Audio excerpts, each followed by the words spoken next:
We've come today to talk to Yasmin Ingham, who has been British under-16 champion, British under-18 champion, under-21 and now under-25 British champion. That is some journey. How have you managed to get to this stage? Yeah, it's been a really long journey, going up through the young wider levels from the under-16s up to the under-25s, and it's just worked out that each time I've got to the championship that it's been at the right time with the partnership between me and the horse that I had at the time, and to have got all of the British Championships under my belt now is just a huge achievement. So it's just a bit surreal, really. So you must be doing something right. What's your secret? Well, I have a real amazing set of owners, Miss Davies and Jeanette Chin, where I'm based in Cheshire at their stud yard, and I ride for them full time. So I'm very lucky to have their support, and they supply me with lovely horses to ride.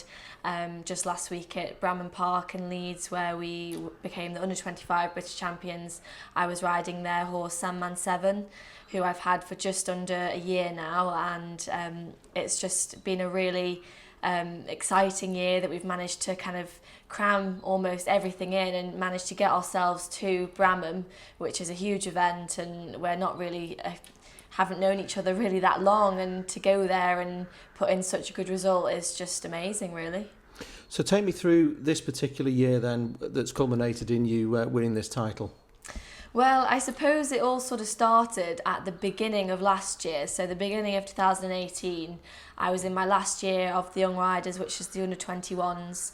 And was our aim was to go to the Young Rider European Championships in Fontainebleau, France. So that was the main aim of 2018, which we achieved.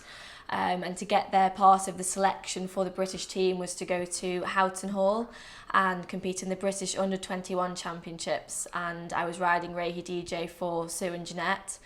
And again, the partnership was right at the correct time, and we put in a really good performance there, and we ended up winning the Under-21 British Championship to then be selected for the Under-21 British team for the Europeans. So we went off to Fontainebleau in France and put in another really good performance. I know the horse really well, and I've produced him from a 6-year-old, so it's been a nice long partnership together, and he really peaked actually out in France, and he put in an amazing dressage with a double clear.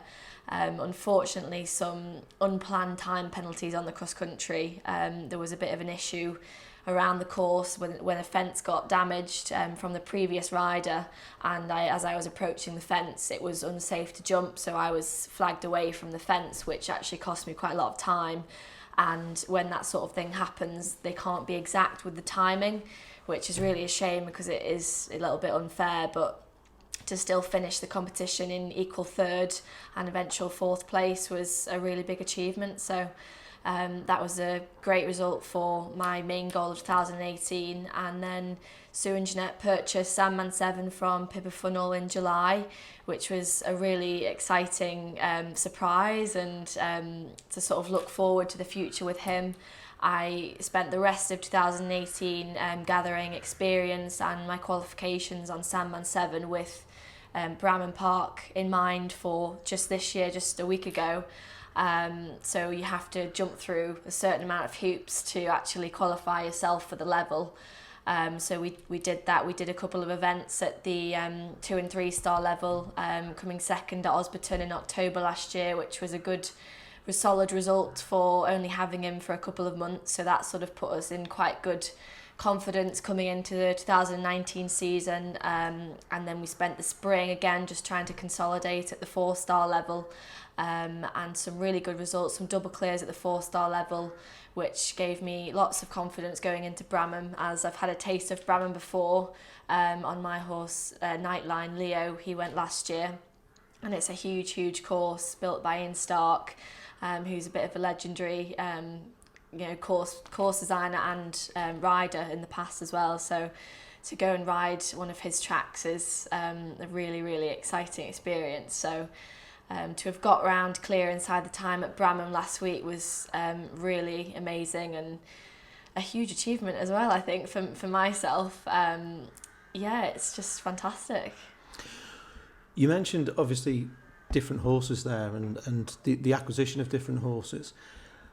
What's it like when you've done so well as a team, because obviously it's you and the horse, you have to both, trust each other. What's it like when you're then presented with a new horse? How do you tackle that? Yeah, it's really strange. I suppose you could compare it to like a team sport where you'd have a partner in either rowing or something like that. You have to really get to know them and spend quite a lot of time just with the personalities and getting to know what they like on the cross country and what they don't like. Some horses are really, really bold and take you cross country, and then some horses can be a bit more standoffish and they just need that little bit of extra sort of push from the rider. And I got to know Sandman quite quickly and figured out that he was one of those horses that needed you to ride him a little bit. You can't really kind of sit there and expect it all to happen. You've got to really get dug in and stuck in with it. So yeah, it definitely, I'm still getting to him even now. We haven't had him a year yet, but I learned a huge amount at Bramham last week. It was a really testing course. It was 6,500 metre course with about 40 obstacles.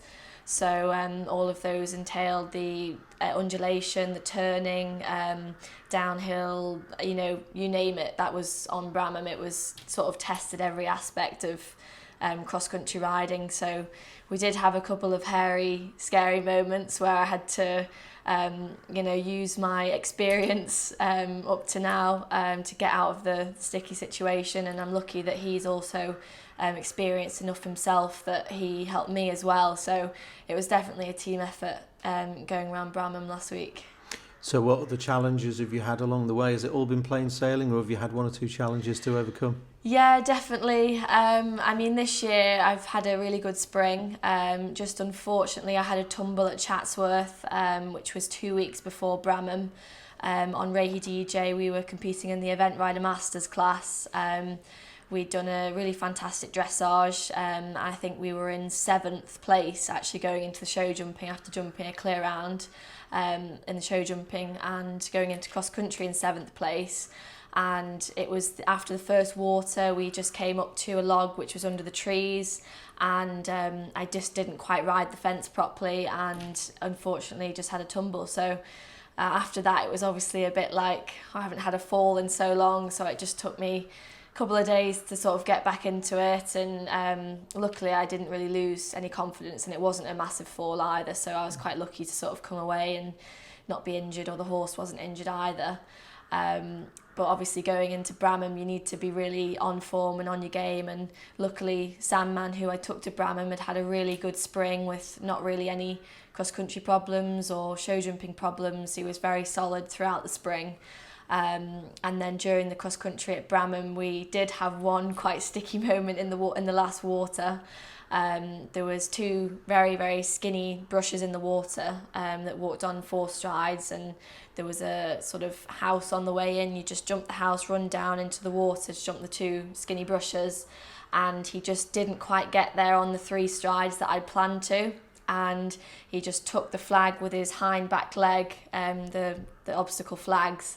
And when that happens, they have to re-watch the footage to actually make sure that you jumped the obstacle correctly and within the ruling, basically.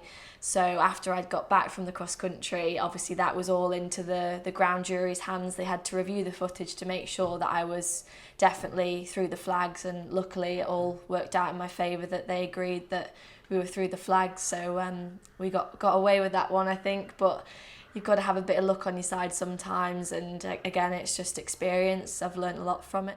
Earlier this year you were going to be competing at one of the most prestigious events, and that's the Badminton Horse Trials. It didn't work out this year. What happened? No, unfortunately I'd planned to compete my horse Nightline, Leo as he's known at home. We were due to compete at the Badminton Horse Trials. We'd qualified at Poe in the 5-star back in October last year, where we came 16th in our first ever 5-star competition, which gained us the qualification for badminton. So it was very exciting through the winter, putting a lot of training and working with Leo to hopefully have him at badminton in May.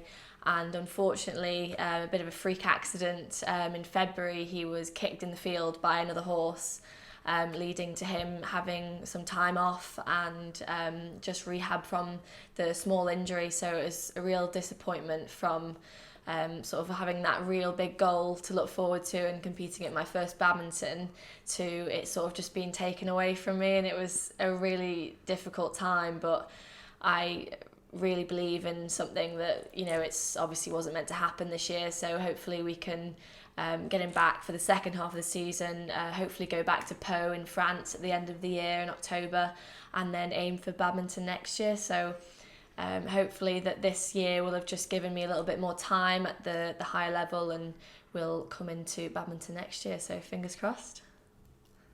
Well, with all these titles under your belt, what is next for Yasmin Ingham?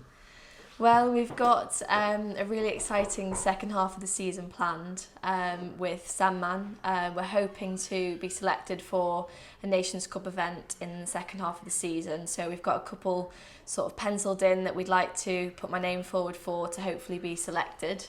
There's a couple in Ireland and France, so we'll have everything crossed that we are able to be selected for those, and then we will aim for another long format competition towards the end of the season.